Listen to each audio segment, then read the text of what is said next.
Servus zusammen, vielleicht geht es euch ja genauso wie mir bei größeren Projekten, dass man dann am Ende doch nicht fertig wird. Daher habe ich mir gedacht, ich rede heute ein bisschen über die Art und Weise, die ich für mich jetzt gefunden habe, wie ich Projekte, die eine größere Figurenanzahl haben, mittlerweile angehe, um da auch im Projekt weiterzukommen. Das ist vermutlich jetzt nichts, was für jeden etwas Neues ist. Der eine oder andere wird das sicher auf diese oder eine ähnliche Art und Weise ohnehin schon immer so machen. Aber ich bin da jetzt erst kürzlich drauf gestoßen und möchte das eben mit euch hier heute teilen. Wir werden dazu auch gleich rübergehen zu meinem aktuellen Projekt, das ich auf diese Art und Weise jetzt gestartet habe. Aber zuerst mal ein paar Informationen vorab noch dazu. Dieses Konzept ist für Spielsysteme gedacht, die dann Rank-and-File-mäßig funktionieren, beziehungsweise eben Multibasen verwenden, wie man das von Kings of War kennt, oder wo man Regimentsbasen im Einsatz hat, wie zum Beispiel bei The Song of Ice and Fire oder auch bei Warhammer Fantasy zum Beispiel, beziehungsweise The Old World, wenn es dann mal erscheinen sollte. Also alles, was in diese Richtung geht, kann das ganz gut abbilden mit diesem Projektkonzept, denn für andere Dinge wie Age of Sigmar zum Beispiel oder Warhammer 40k oder auch Firefight von Mantic, wo auch viele Figuren oder mehr Figuren verwendet werden, hat man eben ja alle Figuren einzeln gebased und nicht die Notwendigkeit unbedingt, das Ganze in Regimentsbasen zu verwenden. Und daher eignet sich das dort nicht, beziehungsweise ist es nicht notwendig. Aber wo es sich eben besonders eignet, ist eben genau für solche Spielsysteme mit Multibasen oder eben auch für Systeme, wo man Regimentsbasen verwenden kann, wenn man das möchte. Natürlich, vor allem bei Warhammer Fantasy und ähnlichen Systemen oder The Song of Ice and Fire, eignet sich natürlich auch das einzelne Farbsystem, das ich schon mal vor ein paar Wochen besprochen habe. Das könnt ihr euch auch gerne ansehen, das Video. Ich werde euch das unten in der Videobeschreibung verlinken, falls das jemanden interessiert. Ansonsten sehen wir uns jetzt mal das neue System an. Das, was ihr hier jetzt seht, ist eben mein aktuelles Großprojekt Rank and File Kings of War Northern Alliance. Und das ist ein ganz gutes Beispiel für die Art und Weise, wie ich solche Projekte hier angehe. Mal Punkt 1, wie gesagt, das eignet sich auch für ähnliche Spielsysteme wie Warhammer Fantasy oder The Song of Ice and Fire oder auch jedes andere Rank-and-File-System. Den ersten Punkt, den ich hier mal ansprechen möchte, ist die grundsätzliche Vorbereitung. Ich gehe da auf zwei Arten und Weisen vor. In dem Fall habe ich mich dazu entschieden, das Ganze auf 1000 Punkte zu starten. Das ist auch das, was hier aktuell zu sehen ist.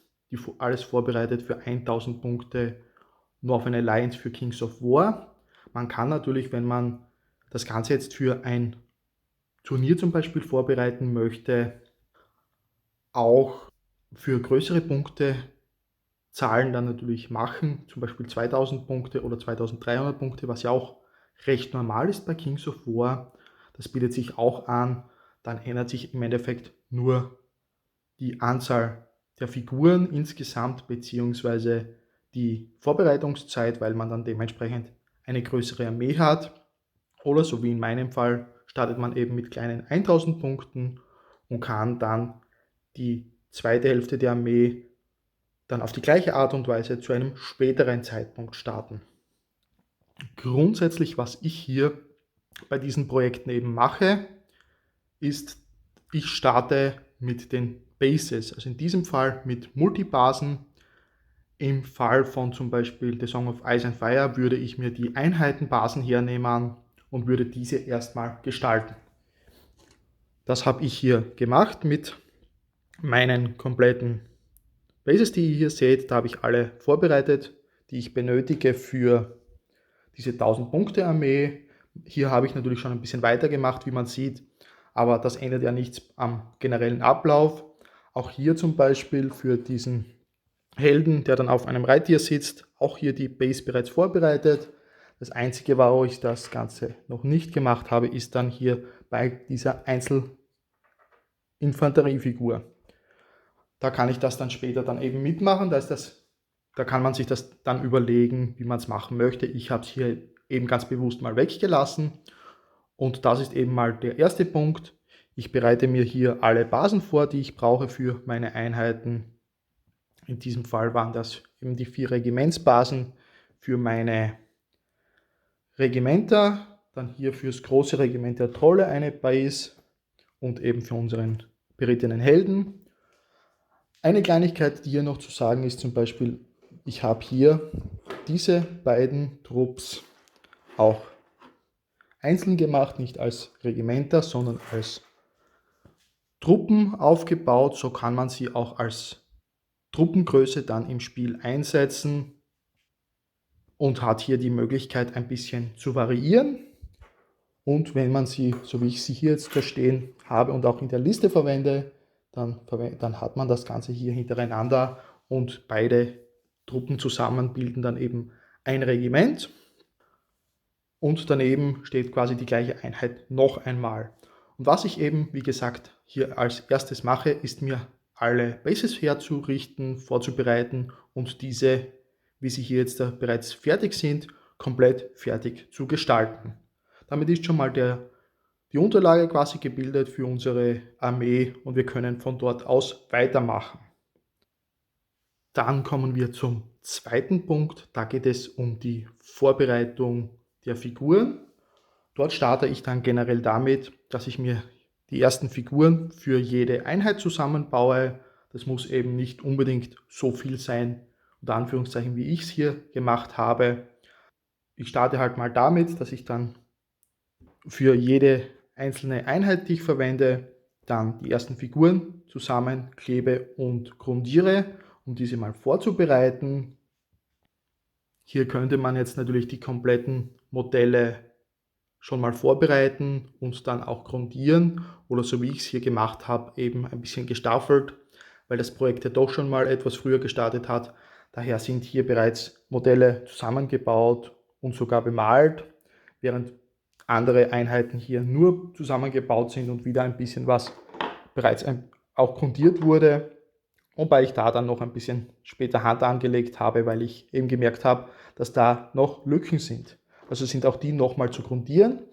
Aber grundsätzlich ist das der zweite Schritt, also die Figuren dann erstmal zusammenbauen. Bezogen auf das Konzept hier würde es auch an und für sich ausreichen für jede Infanterieeinheit, die eine Regimentsgröße hat wie hier, erstmal 4 Figuren zusammenzubauen und nicht unbedingt mehr oder ungefähr 4, 5 Figuren, mehr ist gar nicht notwendig.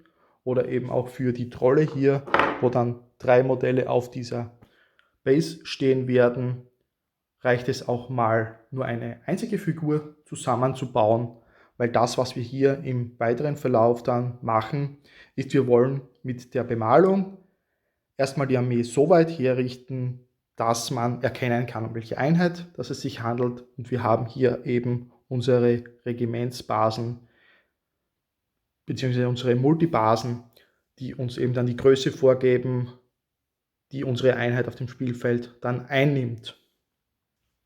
Und von dort weg, wenn jetzt da alles vorbereitet ist, die Figuren zusammengebaut sind und dann auch grundiert, wie gesagt, es würde dafür ausreichen, bei solchen Regimentsgrößen pro Regiment erstmal 4 Figuren fertig zu machen.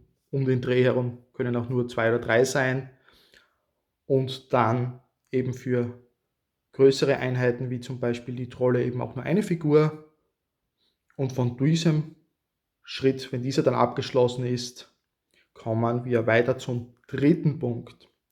Beim dritten Punkt geht es jetzt um die Bemalung der ersten Modelle und dort gehe ich genau nach diesem Muster dann eben vor, dass ich mir 4 Modelle dann schnappe aus einer Einheit, eben in diesem Fall, wenn man es nach der Vorgabe hier machen würde mit den 4 Figuren, dann schnappe ich mir für das erste Regiment diese 4 Figuren und bemale die in einer Batch-Bemalung, sodass alle 4 Figuren immer zusammen bemalt werden. Und sobald diese 4 Figuren dann fertig bemalt und getrocknet sind, so wie das hier bei den Eisner-Yards der Fall ist, werden diese hier bereits auf die Regimentsbase aufgeklebt und sind damit schon fertig. Das heißt, wir haben hier unsere Regiments-Multibase, auf der die Modelle aufgeklebt sind. Das heißt, so kann man bereits spielen, weil der Schaden wird ja mit Würfeln angezeigt oder mit irgendetwas anderem und keine Modelle entfernt. Und wenn man das gleiche Konzept dann verwendet für A Song of Ice and Fire oder auch Warhammer Fantasy zum Beispiel, kann man hier auf die gleiche Art und Weise das Ganze auch vorbereiten, nur dass halt dann die Modelle mit ihren Einzelbases in den bzw. auf den Einheitenbasen dann stehen. Und damit ist eben diese Einheit hier schon abgeschlossen und man kann sich der nächsten Einheit widmen. Das wäre zum Beispiel hier dann eine Einheit der Pack Hunters. Das Regimentsbase ist wieder bereits komplett fertig, das Multibase. Und ich hatte hier noch 2 Modelle übrig. Die wurden gemeinsam bemalt, auf die Base geklebt und damit ist schon ersichtlich, um welche Art von Einheit es sich handelt. Und damit wäre die Einheit im ersten Moment hier fertig. Jetzt habt ihr natürlich schon gesehen, hier hinten sind diese 2 weiteren Pack Hunter Trupps, die bereits fertig sind, die zusammen, wie vorhin gesagt, auch ein Regiment bilden können, so wie sie hier stehen, wenn sie hintereinander gestellt sind. Die sind jetzt so, wie sie hier sind, komplett fertig. Die habe ich bereits schon vor einer ganzen Weile angefangen, beziehungsweise dieser hintere Teil mit den 8 Figuren, den habe ich schon ganz zum Start des Projekts vor, ich glaube mittlerweile 2 Jahren schon bemalt. Ich habe da auch ein Video dazu gemacht, ich werde euch das verlinken, falls die Aufbauserie mal jemanden interessieren sollte, weil quasi dieser Teil hier startet mit dem Aufbau der Armee quasi von vorne. Also falls es noch jemand interessiert, auch die alten Videos zu schauen. Ich werde den ersten Teil mal unten verlinken. Und dann habe ich eben hier jetzt im Zuge des Projektes, das Projekt jetzt wieder hier 2023 neu zu starten, bereits Ende Dezember oder beziehungsweise bereits im Dezember begonnen, hier diese Trupp zu bemalen und eben wieder das gleiche Konzept. Die Bases waren schon alle fertig und ich habe mir da dann die ersten 4 Modelle vorne quasi geschnappt, diese gemeinsam bemalt, auf die Base geklebt und damit war die Einheit quasi schon fertig und ich habe mir im nächsten Schritt diese letzte Figur geschnappt, die hier dann drauf gekommen ist, plus diese beiden Figuren, die das 2. Regiment zum aktuellen Zeitpunkt hier bilden, habe diese 3 Modelle gemeinsam bemalt und mich dann einfach nur dazu entschlossen, weil ich gesehen habe, dass ich hier dann ohnehin nur mehr für eine Figur Platz habe, habe ich diese letzte Figur hier drauf geklebt, um das ganze Regiment fertig zu machen. Daher sind hier nur 2 Modelle drauf, aber man kann bereits erkennen, welche Einheit das Ganze darstellen soll und damit sind auch diese beiden Regimenter zusammen mit dem Eisenherz-Regiment hier vorne bereits komplett für das aktuelle Konzept fertig und spielbar. Und was eben hier jetzt bei diesem dritten Schritt jetzt noch weiter passiert, ist, dass das Ganze mit den restlichen Einheiten ebenfalls so gehandhabt wird. Das bedeutet, ich habe schon angefangen hier mit diesem Regiment, das hier bis jetzt nur die Multibase fertig hat, weitermachen, beziehungsweise habe ich schon bemalt. Das sind noch einmal Eisenhayards. Dort habe ich mir wieder 4 Modelle zusammengebaut und grundiert gehabt, die bereits hier jetzt von mir bemalt worden sind, plus noch 2 weitere Modelle und diese 4 Figuren, die ich hier habe, werden dann eben hier auf diese Multibase dann geklebt und bilden dann das 2. Regiment, das damit auch bereits abgeschlossen und spielfertig ist. Und wie gesagt, würde ich hier bereits vorab alles vorbereiten. Da ich hier jetzt aber die Modelle nochmal grundieren muss, geht das dann jetzt im folgenden Maße weiter, dass eben dann diese 3 Trolle hier grundiert werden, plus dann eben die beiden Charaktermodelle. Und dann wird im nächsten Schritt quasi einer der Trolle mindestens bemalt, sehr wahrscheinlich, dass aber nur 3 Modelle sind, gleich gemeinsam alle 3 Modelle, um die Einheit dann wirklich komplett abzuschließen, so wie es wir hier als Regiment verwenden. Und dann werden die beiden Charaktermodelle noch bemalt und damit ist die Armee für die 1000 Punkte spielfertig, komplett zusammengebaut und bemalt, in Bezug darauf, möglichst schnell die Armee aufs Spielfeld zu bringen. Denn da, wie gesagt, wir hier Multibasen verwenden bei Kings of War und den Schaden mit zum Beispiel Würfeln anzeigen und das Ganze ja eben auch für andere Rank-and-File-Systeme ebenfalls so handhaben können, wenn wir das möchten, ist es hier eben nicht notwendig, auf jede der Einheiten schon die richtige Anzahl von Figuren zu haben, sondern es reicht hier mal ein paar Figuren pro Einheit zu haben, um einfach anzuzeigen, um welche Einheit es sich handelt. Das war jetzt einfach eine Entscheidung von mir, dass ich hier gesagt habe, 4 Modelle pro Infanterieregiment ist für mich eine ganz gute Zahl zum gemeinsamen Bemalen. Daher habe ich mich dafür entschieden. Ihr könnt hier natürlich auch den Weg gehen und das Ganze in 5er-Schritten machen. Ist genauso möglich. Es würde auch theoretisch reichen, auch nur eine Figur pro Regiment, pro Einheit erstmal zu bemalen und das Ganze dann noch schneller spielfertig zu bekommen. Aber das war dann quasi mit dem Abschluss jetzt von Punkt 3 haben wir eine spielfertige 1000 Punkte Armee, in unserem Fall hier dann fertig eingesetzt werden kann. Wenn diese Phase abgeschlossen ist, bringt uns das natürlich zum Punkt 4. Hier geht es jetzt darum, diese 1000 Punkte Armee fertigzustellen.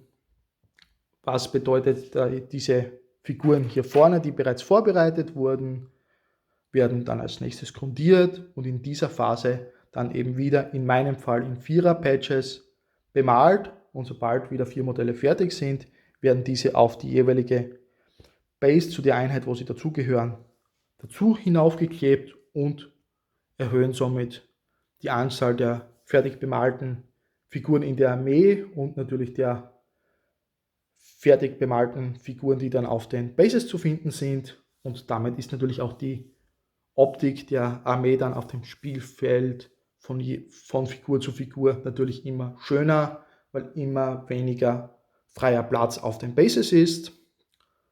Und das Ganze wird dann so lange eben fortgesetzt, bis man die kompletten 1000 Punkte, eben alle Figuren, die man dafür benötigt, fertig bemalt und auf den Bases hat. Und damit ist quasi dieses Projekt abgeschlossen. Der kommende 5. Punkt ist jetzt etwas, das sich auch auswechseln lässt. Also wir haben das Ganze jetzt in dieser Reihenfolge gemacht. Man könnte jetzt aber diesen 4. Punkt und den kommenden 5. Punkt dann aber auch austauschen. Und in diesem 5. Schritt würde ich eben jetzt anfangen, mir die nächsten 1000 Punkte zu schnappen.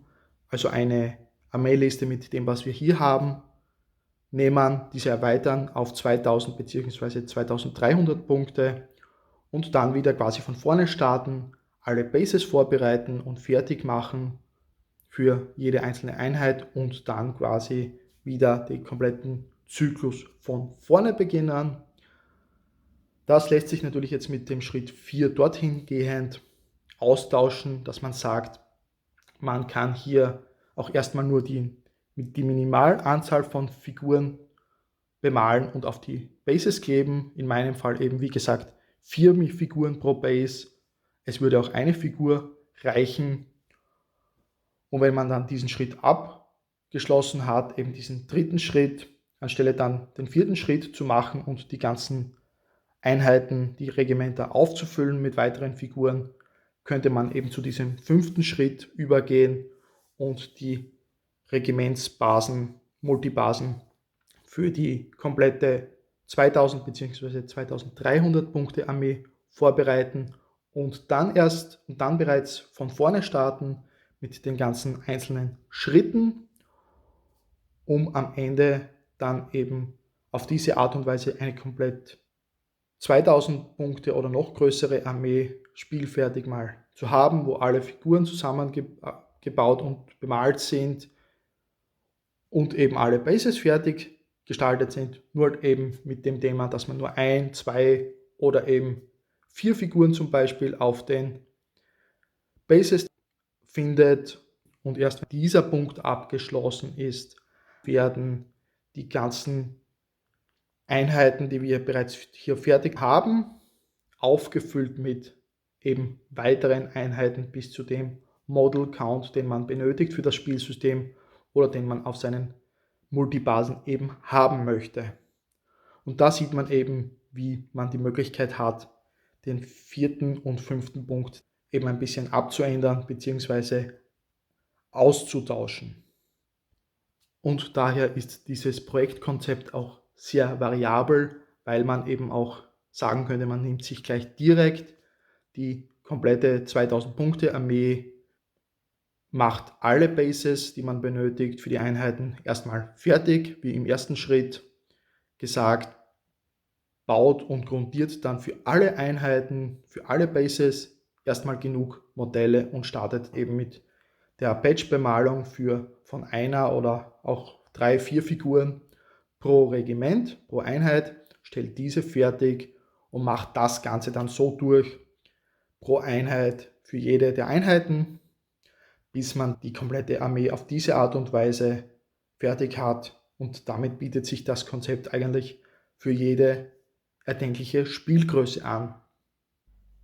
Wie ihr gesehen habt, dieses System eignet sich eben besonders für Rank-and-File-Spielsysteme, beziehungsweise im Spezifischen dann, wenn man eben Multibasen verwendet und die Figuren dann nur recht schwer bemalen kann, wenn man die bereits vorab auf die Base klebt, oder eben auch bei der Möglichkeit für Warhammer Fantasy, um schnell etwas spielfertig zu bekommen, beziehungsweise bei anderen Rank-and-File-Systemen, wo man eben nicht unbedingt die komplette Figurenanzahl auf den Regimentsbasen oder Einheitenbasen benötigt, sondern das Ganze auch nur mit ein paar Figuren mal darstellen kann und zum Beispiel die tatsächlichen Schadenspunkte, die man bekommen hat, ja auch irgendwie mit Würfel oder andere Art und Weise oder auf eine andere Art und Weise hinter den Einheiten darstellt.